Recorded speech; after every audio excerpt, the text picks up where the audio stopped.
प्यारे दर्शकों नमस्कार। तारीख है आज 23 जुलाई 2025, दिन बुधवार, हिंदी तिथि श्रावण माह कृष्ण पक्ष चतुर्दशी।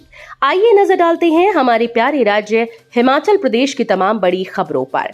वीडियो शुरू करने से पहले कमेंट बॉक्स में जय हिंद लिखकर हमें सपोर्ट करें। तो चलिए शुरू करते हैं। मुख्यमंत्री सुखविंदर सिंह सुक्खू बोले, बदलाव का प्रतीक बने हिमाचल प्रदेश विश्वविद्यालय। मुख्यमंत्री सुखविंदर सिंह सुक्खू ने हिमाचल प्रदेश विश्वविद्यालय के 56वें स्थापना दिवस के अवसर पर प्रदेशवासियों को हार्दिक शुभकामनाएं दी।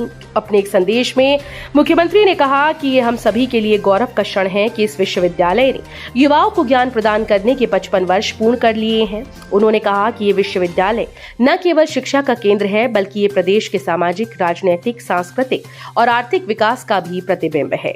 मुख्यमंत्री ने कहा कि इस विश्वविद्यालय ने देश और प्रदेश को ऐसे मेधावी छात्र दिए जो आज विभिन्न क्षेत्रों में अपनी पहचान बना चुके हैं और विश्व भर में हिमाचल का नाम रोशन कर रहे हैं। उन्होंने कहा कि वो भी इस विश्वविद्यालय के छात्र रहे हैं और उनके जीवन की दिशा तय करने, विचारों को आकार देने और व्यक्तित्व के विकास में इस विश्वविद्यालय की अहम भूमिका रही है।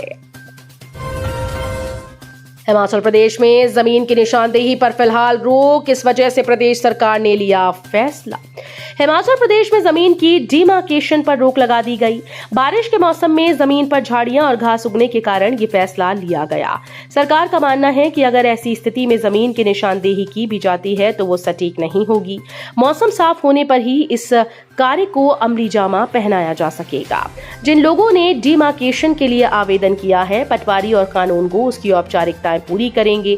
मौसम खुलते ही जमीन की निशानदेही की जा सकेगी। प्रदेश में हर महीने 300 से ज्यादा डिमार्केशन होती है। जमीन के बंटवारे और प्लॉट की पैमाइश को लेकर कानूनगो और पटवारी की ओर से तिथि निर्धारित की होती है। बाकायदा सरकार ने सर्कल स्तर पर दिशा निर्देश जारी किए हैं। 3 दिन पटवारी और कानूनगो पटवार सर्कल में लोगों को सेवाएं देंगे, अन्य 3 दिन फील्ड में काम करेंगे। बिजली परियोजनाओं में आई गाद, उत्पादन में 650 मेगावाट की कमी, प्रदेश में लग सकते हैं अघोषित कट। प्रदेश भर में भारी बारिश के कारण बिजली बोर्ड समेत प्रदेश के लगभग सभी जल विद्युत परियोजनाओं में गाद आने से उत्पादन प्रभावित हुआ। बिजली उत्पादन में करीब 650 मेगावाट की अनुमानित कमी दर्ज की गई। वास्तविक समय बाजार में भी पर्याप्त बिजली की अनुपलब्धता हो गई है। बिजली बोर्ड को प्रदेश की आवश्यकता पूरी करने के लिए अब ग्रिड से सप्लाई खरीदनी पड़ रही है। ऐसे में अब प्रदेश में बिजली की कमी के चलते अघोषित कट भी लग सकते हैं। बिजली बोर्ड प्रबंधन ने सभी उपभोक्ताओं से सहयोग की अपील की। बिजली बोर्ड के प्रवक्ता अनुराग पराशर ने बताया कि वास्तविक समय बाजार में पर्याप्त बिजली की अनुपलब्धता ने इस समय पर इस समस्या को और भी जटिल बनाते हुए इस संबंध में बिजली उपलब्धता की मंजूरी को अप्रत्याशित रूप से सीमित कर दिया है। आपदा में अफवाह फैलाने पर होगी एफआईआर, सोशल मीडिया पर झूठी सूचना शेयर करने पर भी होगी कार्रवाई।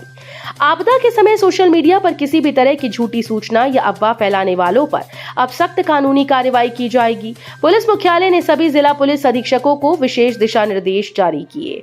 इसमें ऐसी गतिविधियों पर तुरंत संज्ञान लेने और एफआईआर दर्ज करने का आदेश दिया गया। इन निर्देशों का मुख्य उद्देश्य आपदा के दौरान लोगों के बीच भय, भ्रम और अराजकता फैलाने वाली गतिविधियों पर अंकुश लगाना है, जिससे राहत और बचाव कार्यों में कोई बाधा न आए। पुलिस महानिदेशक अशोक तिवारी ने बताया कि हाल ही में देखने में आया कि कुछ असामाजिक तत्व आपदा की स्थिति का फायदा उठाकर सोशल मीडिया प्लेटफॉर्म पर गलत जानकारी और अफवाहें फैलाते हैं। ऐसी गतिविधियों से न केवल जनता में अनावश्यक डर फैलता है, बल्कि बचाव टीम का ध्यान भी भटकता है। नेता प्रतिपक्ष जयराम ठाकुर बोले, जॉब ट्रेनिंग की नीति ही लानी थी तो क्यों दी पक्की नौकरी की गारंटी। नेता प्रतिपक्ष जयराम ठाकुर ने कहा कि जॉब ट्रेनिंग की योजना प्रदेश के युवाओं के साथ सुक्खू सरकार का भद्दा मजाक है। इस तरह की योजनाएं प्रदेश में स्वीकार नहीं। सरकार इस युवा विरोधी योजना को वापस ले। ये कितनी हैरानी की बात है कि जो सरकार 58 साल वाली पक्की नौकरी देने की गारंटी देकर, पहले कैबिनेट में 1 लाख सरकारी नौकरी की गारंटी देकर, 5 लाख नौकरी की गारंटी देकर सत्ता में आई हो, वो इस तरह से युवा विरोधी काम कर रही है। झूठ बोलकर, झूठी गारंटी देकर सत्ता में आने के बाद से सुक्खू सरकार नौकरियां छीनने, नौकरियां न देने, नौकरियां खत्म करने, नौकरियों से निकालने और नौकरियों की संभावना को समाप्त करने की दिशा में ही साजिशें कर रही है।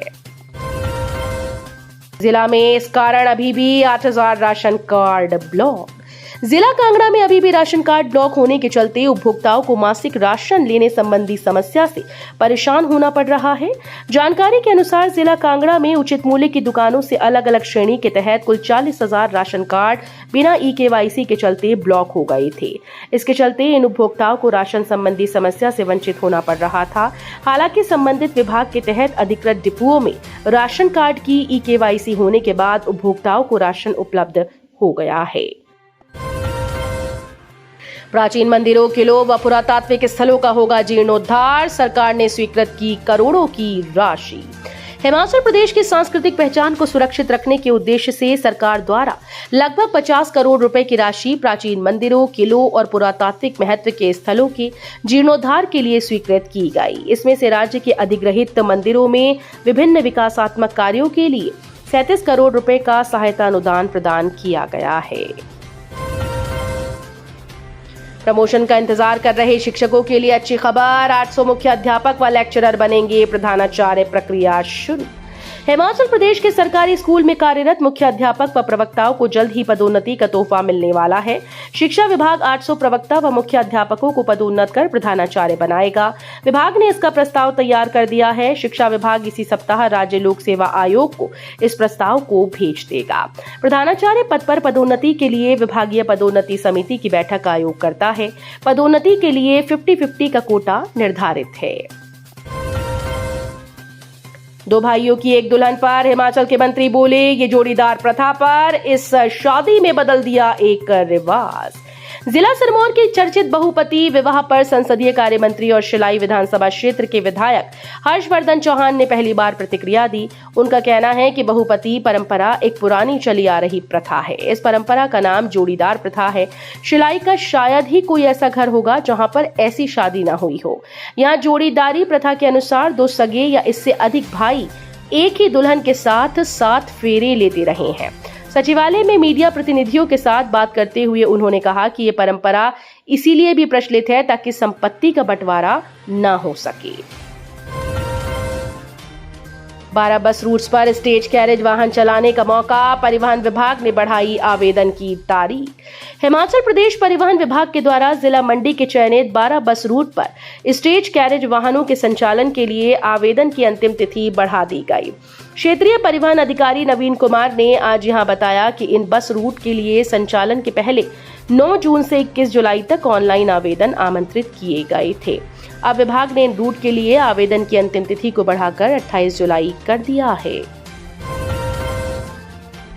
रैगिंग रोकने के लिए सभी शिक्षण संस्थानों को डीसी ने दिए कड़े निर्देश। डीसी अमरजीत सिंह ने जिले के सभी सेकेंडरी और उच्च शिक्षण संस्थानों और व्यावसायिक शिक्षण संस्थानों को निर्देश दिए कि वे अपने अपने संस्थानों में रैगिंग जैसी घटनाओं को रोकने के लिए पुख्ता प्रबंध करें। 18 साल का लड़का गाड़ी में बैठकर बेच रहा था नशा, इलेक्ट्रॉनिक तराजू सहित 2.290 किलोग्राम चरस पकड़ी। हिमाचल प्रदेश पुलिस ने नशे के खिलाफ कार्रवाई करते हुए शिमला जिले के ठियोग थाना क्षेत्र में एक 18 वर्षीय युवक से 2.290 किलोग्राम चरस बरामद की है। आरोपित वाहन में बैठकर चरस बेच रहा था। अंब मुबारकपुर हाईवे पर भयानक हादसा, बाइक सवार युवक की मौत, एक घायल। ऊना जिले के अंब मुबारकपुर हाईवे पर मंगलवार को एक दर्दनाक सड़क हादसा हो गया। ये हादसा कलरूही के समीप उस वक्त हुआ जब दो बाइक की आपस में टक्कर हुई। इस टक्कर में एक युवक की जान चली गई जबकि दूसरा युवक घायल हो गया। तो ये थी आज की फटाफट खबरें। हम मिलेंगे अगले बुलेटिन में, तब तक के लिए धन्यवाद। जय हिंद।